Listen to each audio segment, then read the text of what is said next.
Alright, now we have the animation of the camera set up. Next step, let's start building the environment using the free assets we just talked about in the previous course. Because we have the camera set up already, so we only need to create what the camera sees, and don't worry about what's behind the camera. It doesn't really matter in this case. So let's go under the free kite demo environment, just dragging a couple cliff to build a little wall back there. We just build a little wall back there as a little background stuff. And if you're using two monitors in this case, you can create another viewport so you can see through the camera, and at the same time you can see through the perspective. It's like just do a viewport copy in Maya as well. And you can select the second viewport into the camera. So when we operate under the perspective, we see what we're doing through the camera. We don't do anything crazy or unnecessary. Okay, let's just scale it down a bit so we can see. And we sort of briefly talk about this environment building creation in the very first introduction course. In that course, we just built a little simple Unreal scene using a same cliff, some trees, some rocks, and we basically just go the same step. And it's gonna go a little bit further and just to render the whole sequence out. I mean, the whole viewport navigation and all the shortcuts are pretty much the same as Maya. You can hold Alt and drag the different axis manipulator to duplicate the rocks. And we need to extend the length a little bit so we cover the whole background. We don't get a gap. This is just pretty rough, using only one asset to try to fill the whole scene. And when you actually do it yourself, I would recommend to download the full kite demo package to see different variation of this cliff model. They have really nice looking and photo scan of the mountain, so you can create some really interesting environment. Has a great depth. I kind of want to do another duplicate, and I want to duplicate this one and rotate to sort of flat and give the ground a little bump. Because we didn't do the sculpture in the terrains, we're just gonna use this cliff model to give the scene a little bumpiness. It's totally up to you how do you want to use this kind of asset.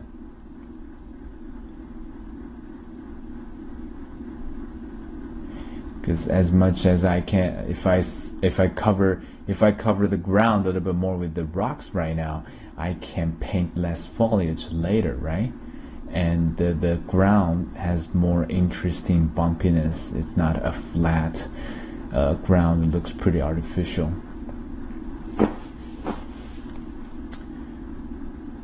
And I think the landscape in Unreal can support either world machine or some height map, so you can create some extra landscape in other software and import them back into the Unreal. Let's just add some extra small rocks, just to add some different rocks. Looks pretty good. This one, I like this one. It's almost like building a game level and use a couple big geos to block out this whole scene, and then we just fill the details. Except that we don't have to worry about the optimization and the like sort of practical aspect of this level, since we only render out like 100 frames or something. We don't really need to worry about if the player can actually go into here and there and all this sorts of technical detail.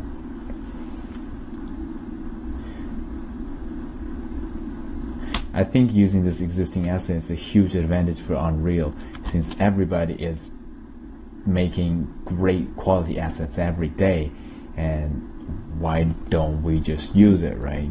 Why don't we bother to create our own rocks, since there are already a million rocks has been made by somebody else, and some of the rocks looks really decent. It comes from the photo scan, so it's pretty much the real rock.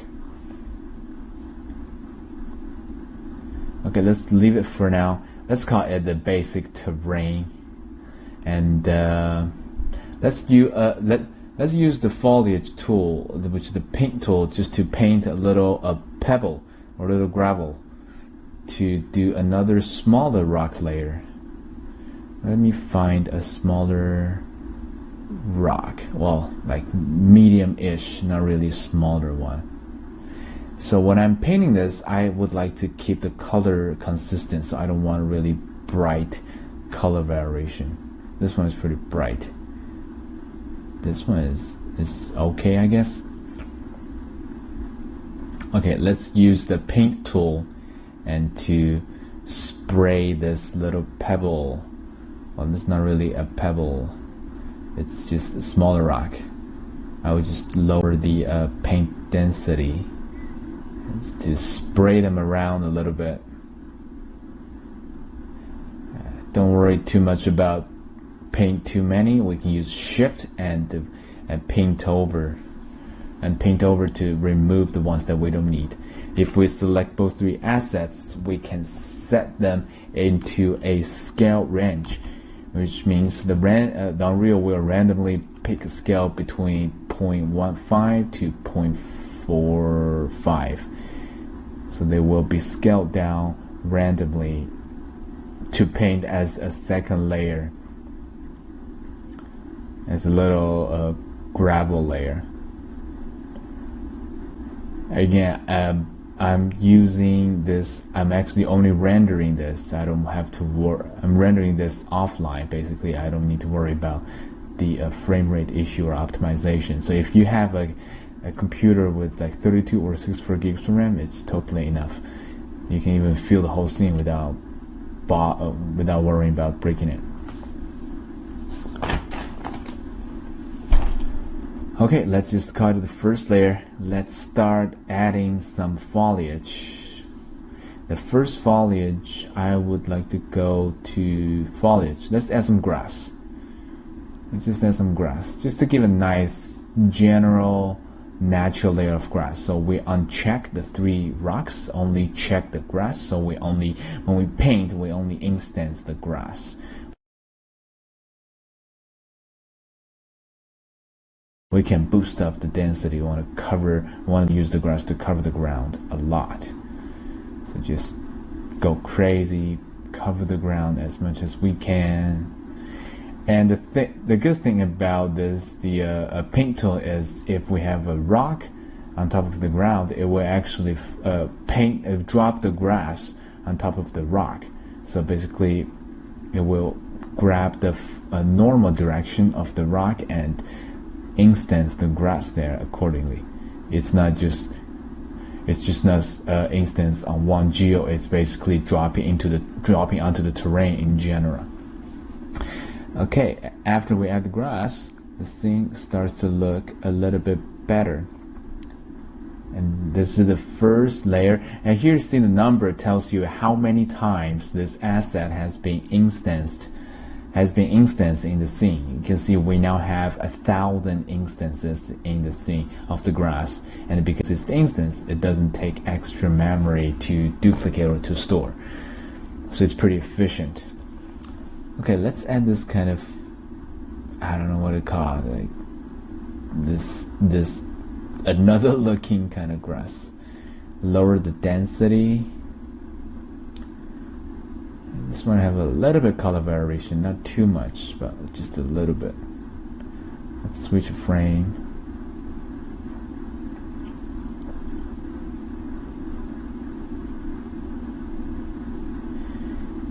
Even if you feel like this if you got assets from somewhere or some other package and you think the color doesn't really work, in this case you can even go into their shader to tweak the color.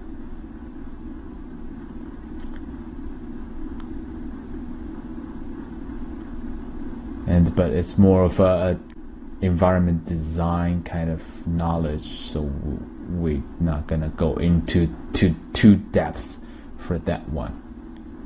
Okay, the final layer, let's add a little fern. The ferns always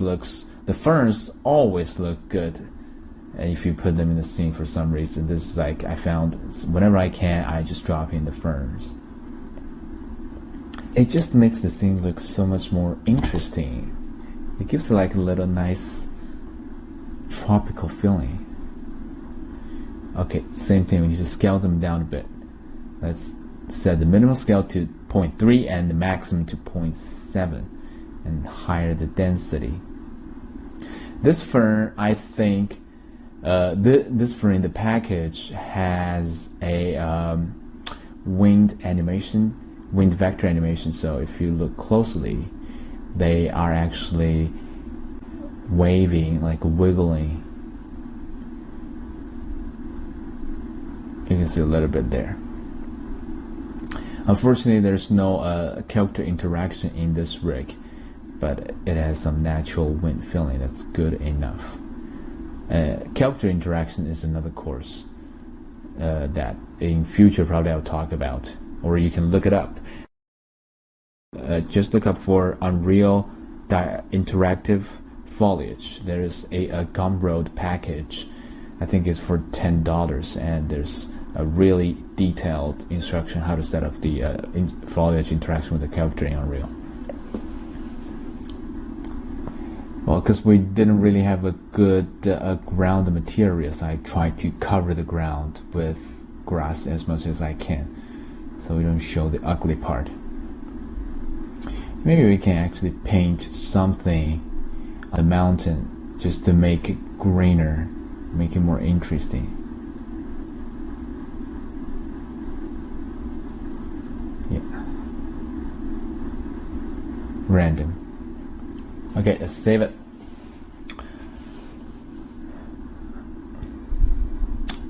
I think that's it for now for the ground and mountain. Next step, let's add some trees like we had in the final one.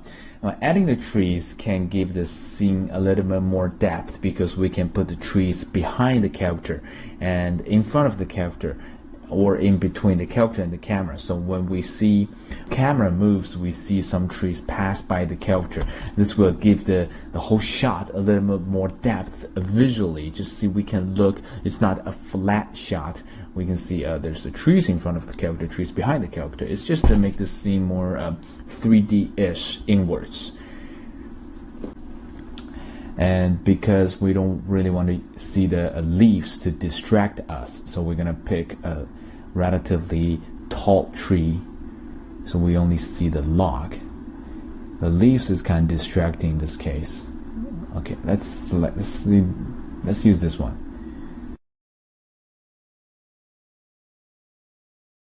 Let's lower the density a lot, so we don't overspawn the trees. I kind of want to see what the camera is. If we're going to show and go to advance and go to camera frustum, we can open up the camera frustum in the viewport so we know what we're doing. Still, the density is way too high. Also, I want to have a little bit of scale variation in the tree scale, so I'm gonna, it's still way too high. Let's lower it a lot. Okay, makes sense. So let's see, we have some nice variation in the scale, and probably it's still a little bit too big. I kind of want to see, how would I say, I kind of want to see a little bit of leaves at the top of the frame, but most of the part we see is the log. So just to play with the scale to see what you like. And don't worry about if you paint too much. Use the shift and paint to remove the ones that you don't need. I'm holding the shift and remove some of the ones. You see, because the paintbrush will paint based on the current surface normal. You see some trees are getting spawned on a really weird angle because it's following in the face normal of that specific spot. We can delete them individually after. I do want some trees to go in front of the character, but not too much. I do want one or two pass by, but I don't want the whole shot to be flashy, to be too flashy. Just to paint more trees to cover that a little gap, and maybe I can higher the density of the trees between the mountain and the character.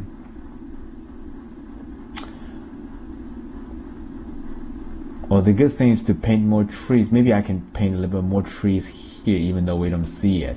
I know I'm eating my own words, but I'm just painting a little bit extra trees where the camera don't see it, because we have the trees there, and if we set up the lighting comes from that direction, we can have some really nice, interesting leaves shadow that casting onto the character body.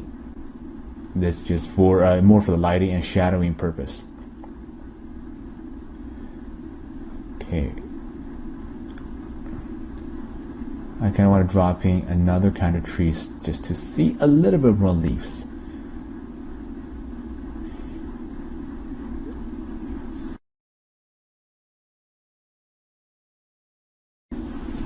Just a couple more. Just like maybe one or two more. Oh no, that's too much. Actually, that's not too bad. We can cover that little sky pocket.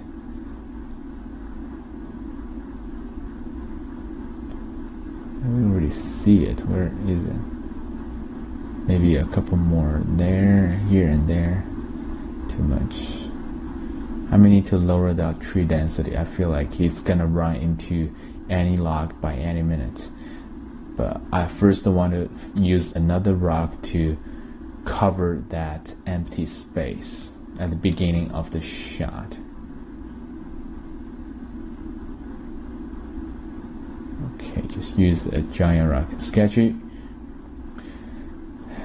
way to do it.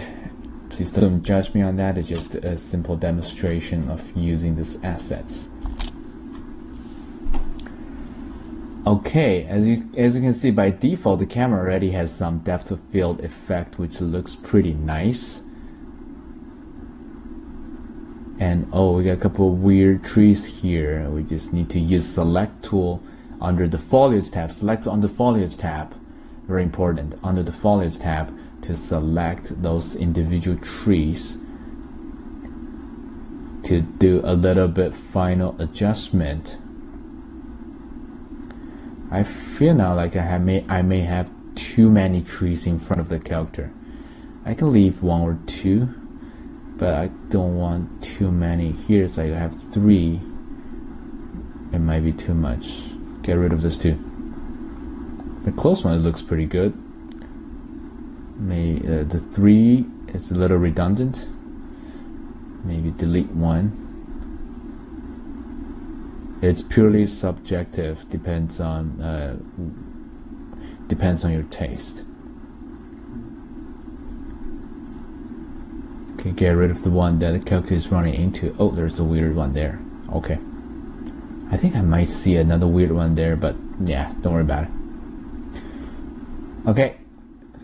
We have let's say we have finished creating the environment. So next step, let's do the lighting and set up the atmosphere fog and the rest of the those kind of ambient fog effect. Okay, let me just cover the sky a little bit more here. All right, let's rotate the light first to find a good light angle. I kind of want to use a folder to hold all the geo, so to organize this thing a bit, let's call it set geo.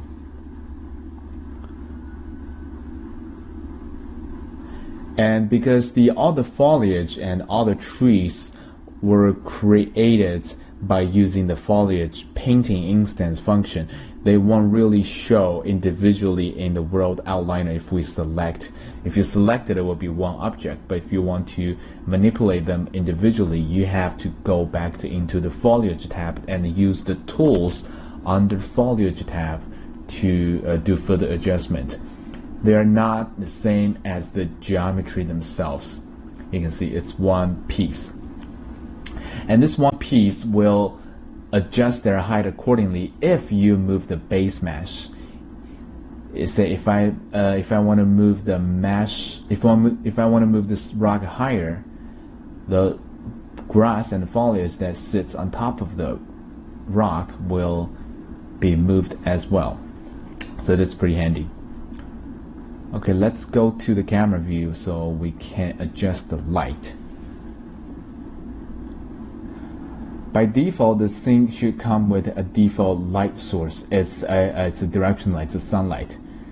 Let's zero out the X so we can rotate the light a little bit better. I think this is the I know it says Y here, but I think in Maya it's the X direction of the light. It's the tilt, and this is the direction of the light.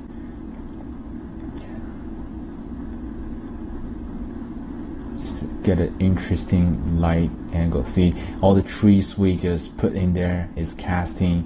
All the trees we just put in there are casting some interesting shadow, so it doesn't look so flat of the scene.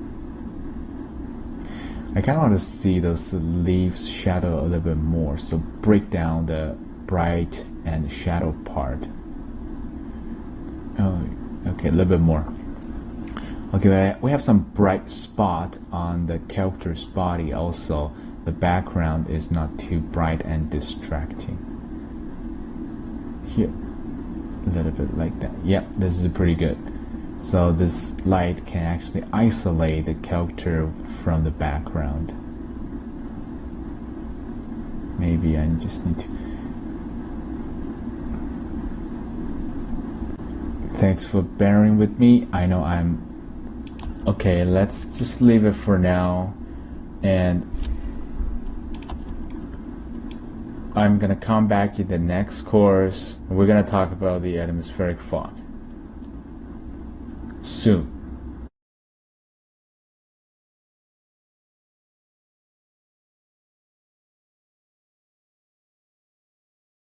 Purchase genuine tutorial. Enjoy the question answering from course tutor in the long term. Join the exclusive Facebook group and learn from each other. Also, you can sign up with Yihu.com. Search for the course ID. Obtain the full learning courseware, project files. Follow us on Facebook. Get closer to become a master in CG field.